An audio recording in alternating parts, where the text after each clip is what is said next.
Hello and welcome, everyone. First, let's take a moment and sync up our energies with a deep breath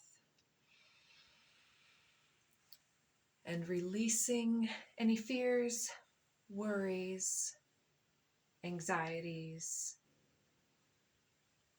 and so on. Let it pass through the smoke, transmuted and uplifted. As we say, we'll just give that to God, Goddess, and tune our energies in for the reading ahead. So we're just days after the 2025 presidential inauguration. That energy is still present in my vibe going into this reading, although we're doing our best to stay nice and grounded. The fault line coming out, seeing the hunter under the deck on the one side and the queen on the back here in the flip. Warrior here, interesting combo. So in that case, it does look like there's some kind of issue with something between players. So this is the archetypal deck. We're going to take a moment, the riddle and the orphan coming out together. Interesting. I'll just give you a quick update. Go ahead and speed through if you don't want to get the updates. So my apologies for my absence. I appreciate you guys so much waiting for me in this reading coming forward. It's been really cold here in the homestead, so we had lots of chores. I feel like I've been doing wood for 3 or 4 days straight, and before that quite often, and then chicken stuff and so on. So, and also another prominent vibration coming in here, even though I'm of the idea that we don't necessarily need nor must we feel obligated to do some type of New Year's resolution at the beginning of the calendar year. I don't think it's normally conducive to making big changes in our lives. But this year, for me personally, it seemed a little different. So I've been really coming into this year with a big gusto and doing a lot of planning, which I will just mention here is also quite congruent with the switching of the Chinese Lunar New Year. The archetypal energy from 2024 has been under the element of wood and the zodiac sign of the dragon, so wood dragon. This year, going into 2025, into the beginning of 26, will be the wood snake. And so I do have some thoughts on that. We'll film that separately. This is going to be the Daily Dharma. So without any further ado, thank you once again for humoring me with that info. Let's go ahead and get into the cards. So with fault line, riddle, orphan, now we do have maiden under the deck. There's some confusing circumstance, problematic issue that seems to be creating a great divide. And so this riddle inverted, though I don't normally read reversed cards, it looks like this is something that we're having a great deal of issue trying to resolve the factors and the information that we see versus how the outcome is showing itself. But with that tricata Celtic knot imagery with the snake, this whole snake year, and I'm seeing those constellations and planets drawn in between here. It's like right now we've got this huge planetary alignment going on. We've got huge influx of solar radiation and magnetism over the coming several months. This kind of talks about how things are indeed seeking to find right order in and amongst the great mystery. And so we're not intended to have all of the information. We're being challenged to tune into and to align with our inner truth, our spiritual truth, and to raise our voices and to make our choices based upon alignment with our true north rather than the evidence that others would present us with.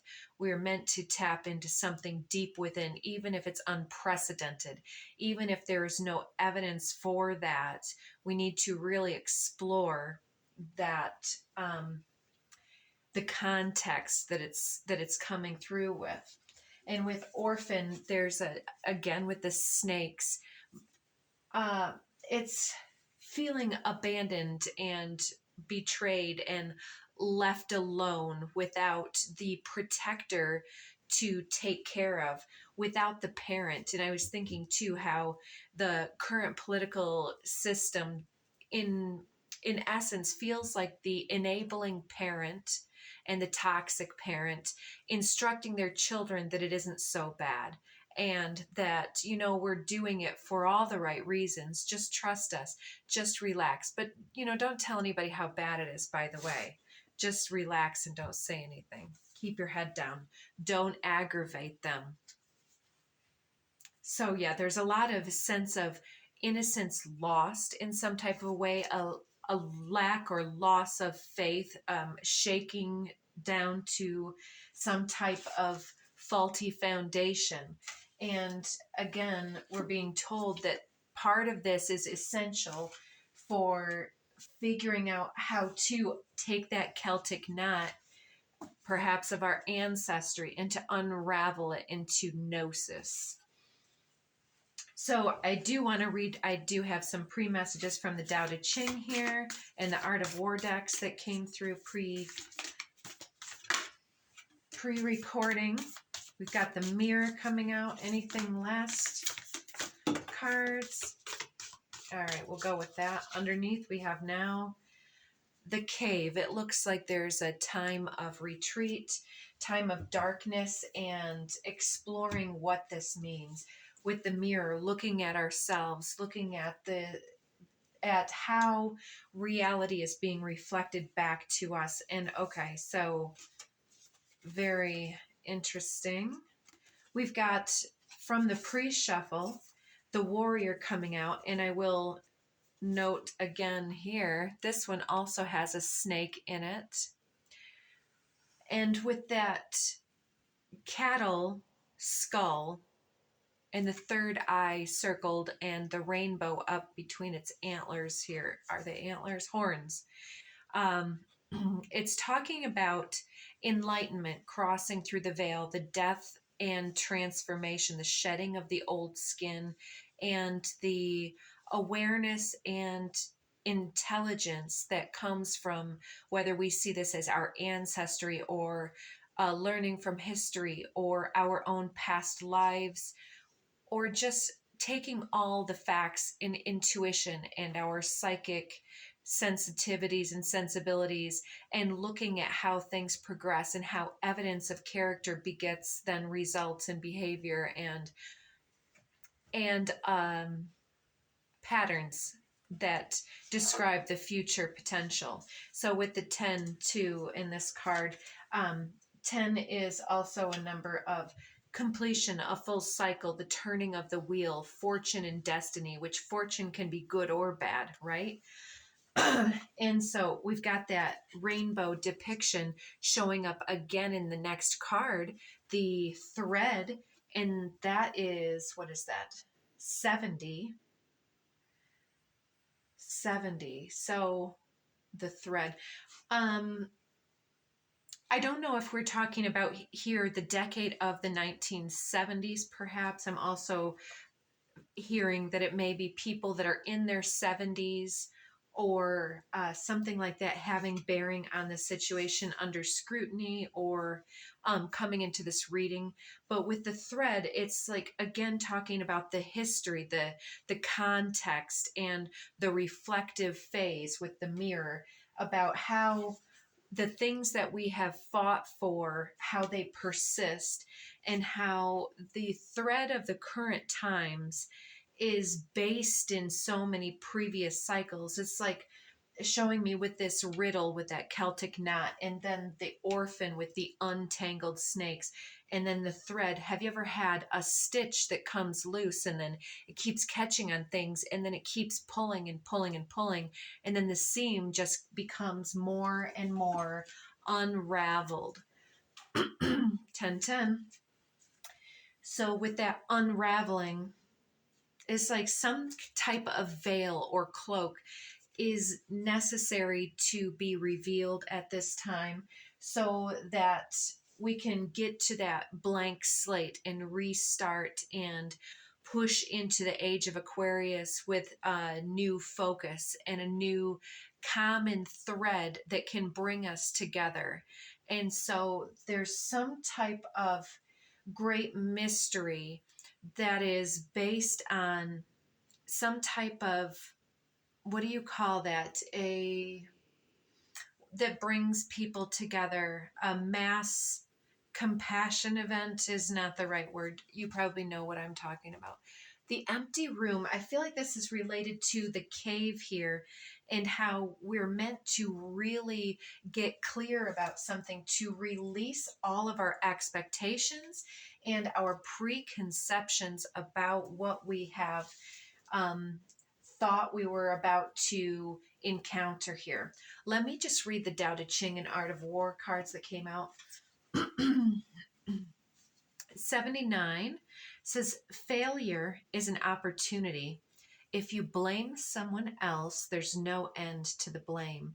Therefore, the master fulfills her own obligations and corrects her own mistakes. She does what she needs to do and demands nothing of others. So this is telling me a couple things, that there's a big, what they call diffusion of responsibility, where there's so many people here. It's like, well, somebody's going to do something. Someone's going to say something. I'm just going to stay here in my, dare I say, privilege, or something such as that, or my ineffective mask of, well, I'm powerless. There's that aspect of apathetic disengagement from something that's actually quite important. But beyond that, the opportunity lies not in judgment and accusation and blaming and saying, well, this wouldn't have happened if somebody else had done something. I've seen a lot of that going on many different ways and means at this time. But it's more of, it's an opportunity for us to see, what could we have done differently? What needs to be changed? What faults exist in the systems that led themselves to this outcome? Because when we can change something up front, then we lessen the impact of any attempts to unsettle that foundation. If we have that strong foundation, and then we see cracks and then we reinforce and we do it differently the next time, then the earthquakes come and go and the foundation persists, right? So this is in some type of a way also a test of the systems and structures that have come before and what is going on next.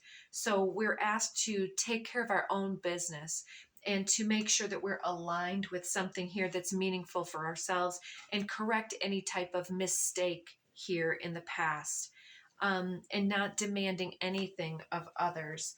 So then this interestingly comes out from the Art of War. The friendship makes you rich beyond measure. So what is a friend? A friend is someone special in your life, somebody that knows you, warts and all. A friend knows that you're not perfect and that you don't agree on everything all the time, but you still love each other.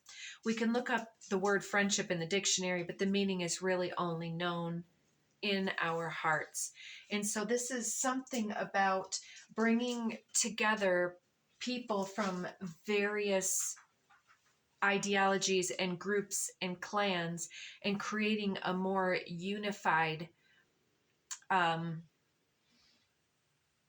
harmonic, so in agreement with each other, some type of octave of moving in a similar direction instead of just tearing things down, from being at completely dualistic alter ego opposing camps, which seems to be destructive to the ideals of the Aquarian age of humanitarianism and Unitarian visions. Sun Tzu said we cannot enter into alliance with neighboring princes until we're acquainted with their designs. We're not fit to lead an army on the march unless we're familiar with the face of the country, its mountains, its forests, its pitfalls and precipices, its marshes, and its swamps. So we're developing leadership for tomorrow in all ways. And we're learning the face of the nation, and really things are being shown in stark contrast. I did throw a full reading yesterday and did not record it based on political things, and it looked very much like both the blue and the red sides of the aisle at the top of the race were in a more of the upper chakra aspect. So both in a space of attempting to learn compassion and surrender, and the blue heart side of the aisle also came through with the Kali card that was talking about I believe it was called, was it Sundari? It was 32, which was most significant because Kalaratri is the one talking about the attack that came in the dark of night. So a huge coup that was against spiritual law. And so Kali in that form was exacting divine retribution and justice. But then we had the red side of the aisle coming through with 23. So we had 32 and 23. Again, more interesting even so, because we have these depictions of the opposite sides of the aisle, so to speak, and then the mirror with 3223 mirror image, and that one was called Baglamukti, talking about golden light of divine protection. And somebody was recently calling it the golden era, which is scary to myself. And there's this whole collective, what I believe to be gaslighting at play here, that is talking about how, oh, well, if this was to happen, then it must be the will of the divine. And sure, it would look that way, but it wasn't like it happened without interference and influence. And so that was not the will of anything divinely interfering. That was the will of intention and physical action taking from that side of the aisle. And so it says that she is divine intervention and sacred activity. She transforms our karma from that which hinders our joy to that which creates true happiness and bliss for ourselves and all beings. As you seek refuge in her, you're protected from gossip, slander, and any form of negativity from others.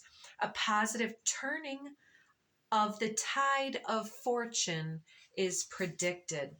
And that one also came out under the deck at that time was 21, Bhairavi Yogini. And it talks about sacred rage that cannot be deceived nor deterred, unflinching, fearless, and determined in light of the times, causing that which is unworthy of the soul to flee, securing divine protection for the authentic soul path. Her presence empowers our hearts to face our fears and signifies that we are ready to overcome anything that has held us back. She gives the power to fulfill our heart's desires and reminds us to embrace our unique path with confidence. So let's take a moment and see what we do get today. I'm going to get a good shuffle in here first. This is our mixed deck of 3 Alana Fairchild decks, Kuan Yin, Kelly, and Medicine Heart. We'll start with these 2. We have 18 Meta Bhavana. And we have 41 Sacred Law of the Northwest. Interesting. The koalas reminding me of Australia. Are they indeed from there? So I see this with that maiden energy, with the pink flowers that were being depicted there earlier, a time of reflection and restoration, and the koalas. There's something there about, I was being shown them eating the woody, I'm confusing them with pandas. Do they also eat bamboo? And this one also, eyes closed in both cases, listening deeply within, again with the pink flowers as well. And I believe that there's this bird of paradise type depiction here, possibly. And seeing the 2 birds here on either shoulder. Like, do I say something? Do I don't? Do I or don't I? Underneath we have Kelly Kalmasanasini. Exactly. That's kind of what I'm getting with those, is listening within and trying to gain some type of secure grounding and witnessing what has just gone on. She's got some blood coming from the palm as if she's sustained some injuries. She's raising her true north of her arrow above the head, also with the bow at the ready, having 4 hands here. It's number 42, interestingly, as well. Let's just take a peek at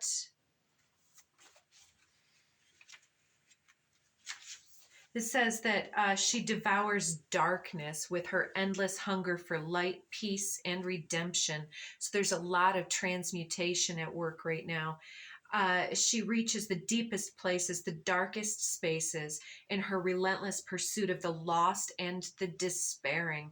No soul shall ever be forgotten, abandoned, or betrayed by her. Those that believe in their own guilt, their sin, their shame, evoke her mighty tenderness as she feasts upon the darkness that threatens to consume them, alleviating the weight of their suffering, allowing their hearts to become light and free. Interesting. So that brings me around to the friendship card. And with transmutation, there's some type of forgiveness for the ones that are literally our friends, our colleagues, our neighbors that did something here, perhaps because they didn't understand the riddle. They were just doing what they were trying to do to survive, to get by, to do what they thought was best. And not all of them are completely innocent, as we understand. However, at this point, interesting too, that's 41, this is 42.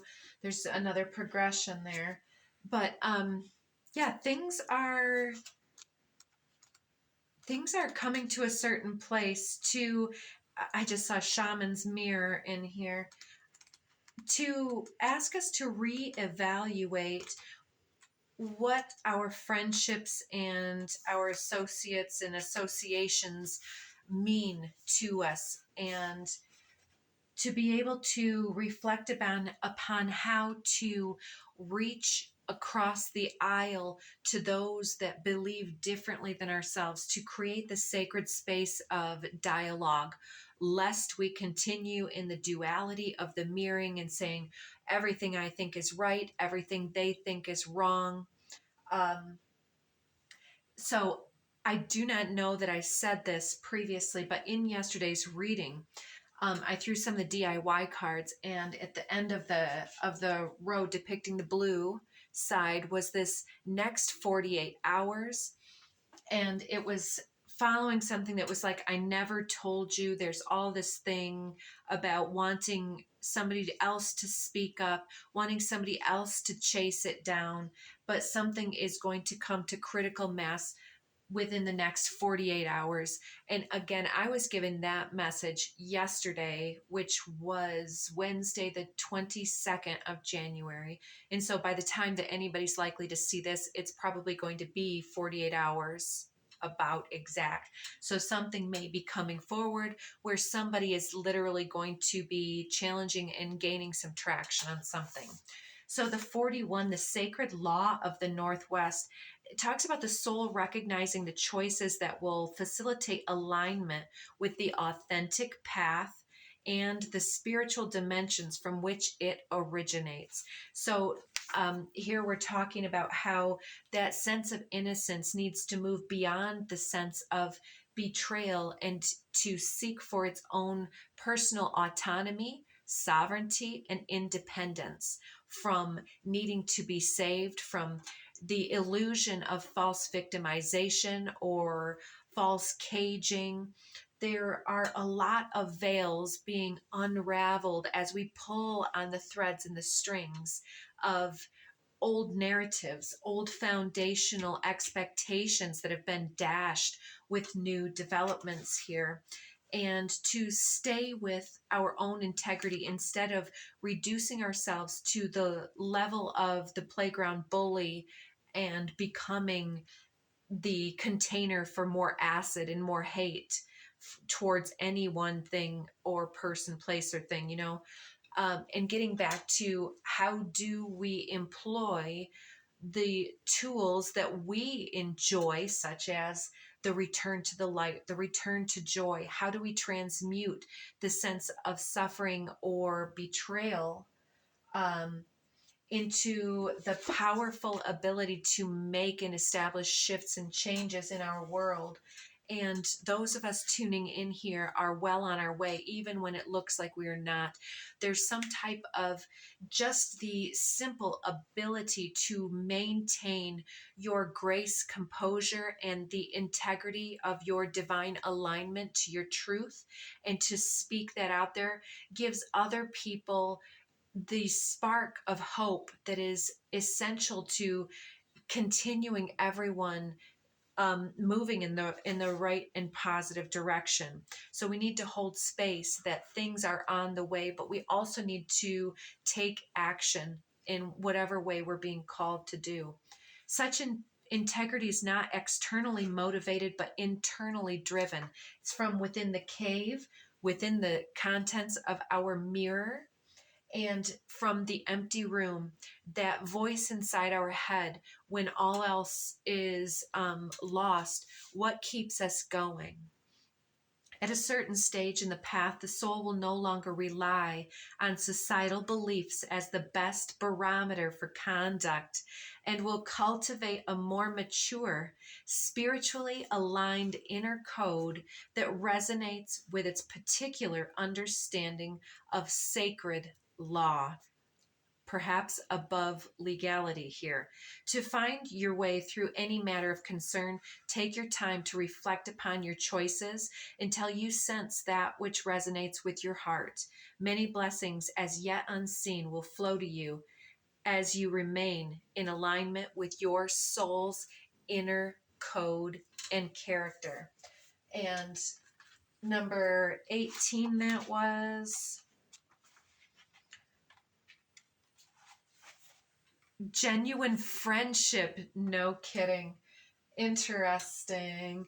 So, genuine friendship is grounded in acceptance, interest, and care. It brings out the best in us, offers encouragement for growth, and acknowledges our limitations and challenges with compassion. Friendship is relational capacity for regard, reassurance, and relief. To be such a friend, or be such a friend to yourself. Be sweet to yourself. Drop the inner war with your body, your mind, or your life, and consider how you might befriend yourself unconditionally. Indeed, you are always more than enough. There are many good things that want to make their way into your life. Generating the emotional safety of friendship within naturally opens your heart to attract and enjoy the divine warmth that desires entry into your world. So, we're definitely at a time where it's important to recognize the way forward. I'm always rushed at the end of these readings, but I hope you guys can appreciate. We'll possibly do an extension. Harmonic flight. Talk about sacred mirroring. This is absolutely related to ascension and all of that. The divine infinite expansion taking place in our life has to do with us standing in our full capacity as warrior priestess energies, liberating ourselves. Yes, transmuting and transcending the all that is, and the social barometer, so to speak, of normalcy, and pushing beyond those limitations. So freedom to expand and taking action and radiant illumination, making sure when we're connected to our own inner light, we are divinely protected. Universal love, beautiful. Root chakra, ground and center. Dig deep into the earth if you can connect with the soil right now, with that sense of grounded nature. And divine masculine, with solar plexus and divine masculine, we're being asked to take action in a new way, particularly perhaps over the next 48 hours. So I hope that you guys were able to find a message with meaning today. So I just want to real quick finish this one up. Charcoal is under the deck, talking about an initiation here. So it talks about all hearts becoming light and free. We talked about hearts, opening your heart, letting something in, being open with your friends and colleagues and not believing the worst of them. If we were to shut down and become misguided and apathetic and destroyed by the appearances and veils, then we will miss the mission entirely. It says her name translate as she who consumes all sin. She destroys ill intent. She eradicates mistakes. And she is the supreme divine weapon. She's the archer and the arrow, the divine mind unleashed so that it shall raise anything built on negative foundations, and who vanquishes all evil. Hers is the power of Pashupatrastra, a Sanskrit word referring to the ultimate spiritual weapon, capacity to neutralize every other weapon in the universe. This weapon can be unleashed in numerous ways. A thought, a glance, a sound from the divine mind. Its action is unequivocal and swift. In the blink of an eye, something once considered solid as a rock is reduced to nothing. And so then we must still go forward. The manifestation of this power is so great, we must take pause in our cave to consider our inner motivations, to have kindness and detachment when connecting to this form of Kali Ma, or indeed any of her forms. Fear can make our intentions instead from a place of the gentle heart and unwavering firmness of sanctuary inner wisdom, something less than. So it's better to recognize that her wisdom, rather than our own